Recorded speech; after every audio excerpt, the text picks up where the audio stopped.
Have you ever been in a situation where you were so happy that you had all your notes with you, whatever the teacher explained, you had it all, and then reality crept in where you can't understand a word that you've written, and you think, what a disaster this is, exams are nearing and you are completely lost? Don't worry because we have the perfect solution for you. Watch this video till the end and unleash those tips on how you can make better study notes. Don't miss a point since you will regret not watching it. Let's get started. Tip number 1. Key facts. Ever wrote a long answer but couldn't remember the date nor the specific name?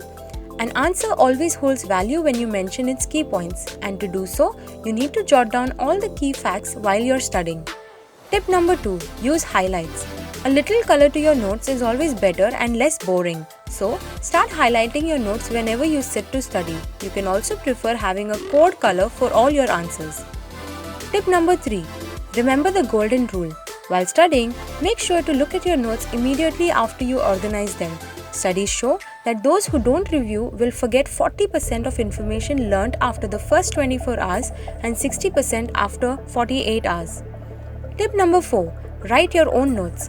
While writing, make sure you write what you have understood instead of just copying and pasting. This will help in remembering your notes for a longer period of time since those will be your notes. Tip number 5. Segregate subjects. Now I know you would be excited in writing notes, but make sure you don't jumble up and mix up every information that you have. Keep separate margins or different books for each subject. With this, you can also track how much you have been writing or learning since it is much clearer. These were some of the things that you need to remember while making notes for better understanding. Once you start practicing them, studying will be a lot easier. When studies are easier to grasp, you can automatically switch to being a topper in the class. Click on this video to find out how. Until then, goodbye.